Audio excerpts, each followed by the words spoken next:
خداوند یسوع المسیح کے قادر مقدس اور جلالی نام میں آپ سب کی سلامتی ہو۔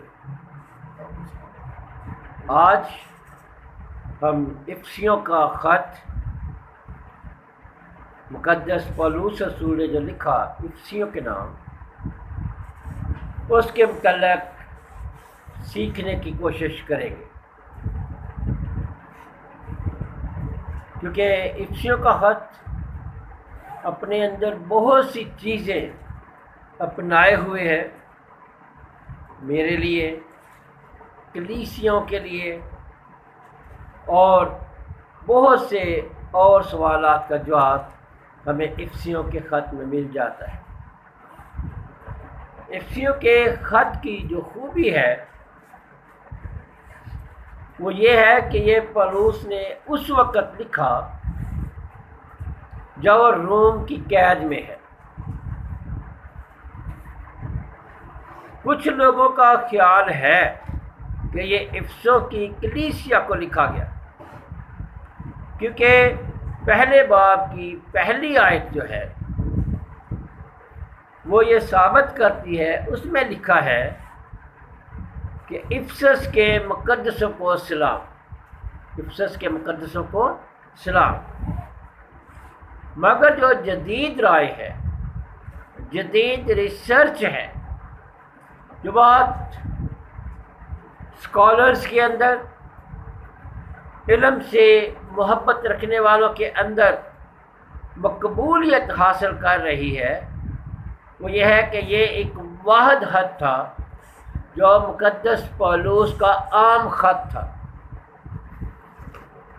عام خط، اس میں کوئی کلیسیا شامل نہیں، بلکہ اس کی خواہش تھی کہ یہ خط جو ہے ایشیائے کوچک کی تمام کلیسیوں کے لیے ہو، اس لیے یہ عام خط تھا۔ اس کے چند وجوہات پر ہم غور کریں گے۔ باقی جتنے خطوط ہیں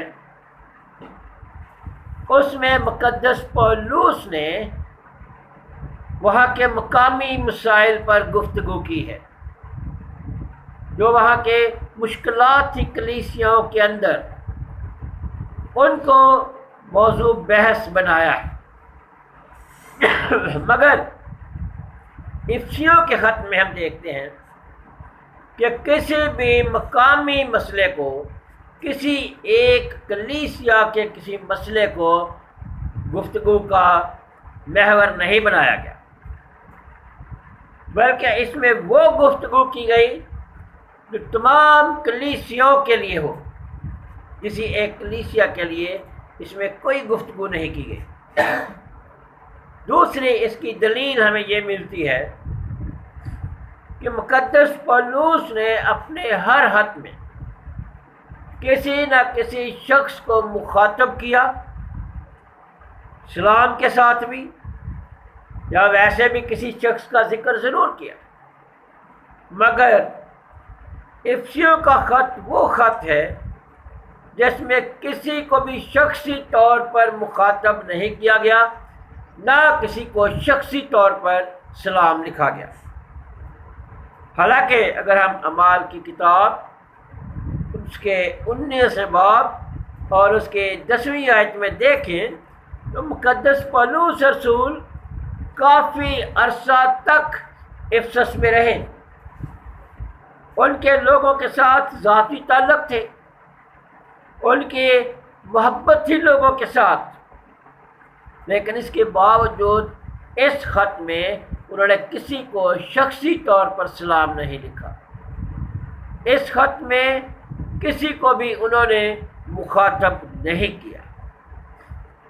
اور تیسری بات، جو ہمارے پاس قدیم یونانی نسخے ہیں، جو اوریجنل نسخہ جات ہیں، جو اوریجنل رائٹنگز ہیں ہمارے پاس، ان میں پہلے باب کی پہلی آیت موجود نہیں ہے۔ یہاں یہ لکھا ہے کہ افسس کے لوگوں کے لیے افسس کے مقدسوں کو سلام، یہ ہمارے جو اصل اور قدیم نسخے ہیں ان میں یہ نہیں ہے۔ کیوں؟ اس لیے کہ یہ افسس کے لیے تھا ہی نہیں، یہ عام خط تھا، اور روما کی قید میں لکھا گیا۔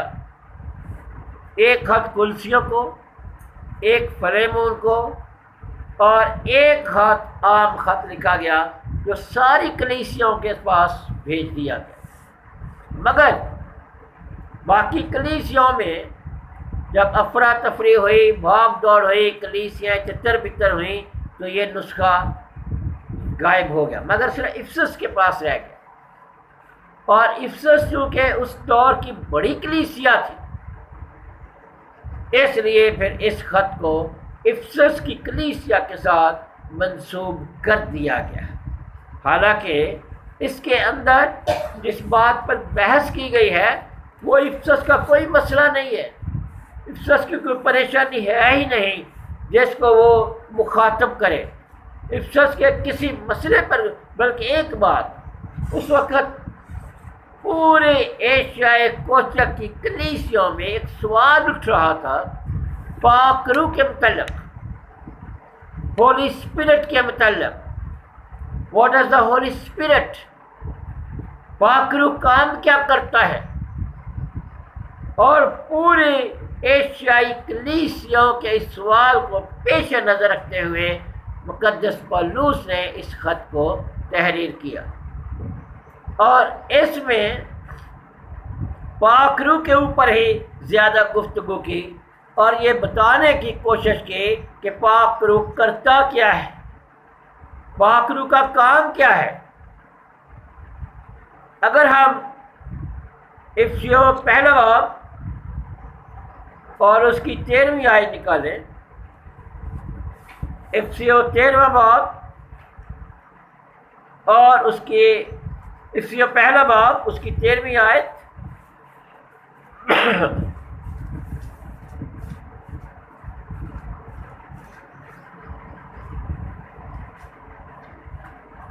پڑھتے ذرا، پہلا باب 13ویں آیت۔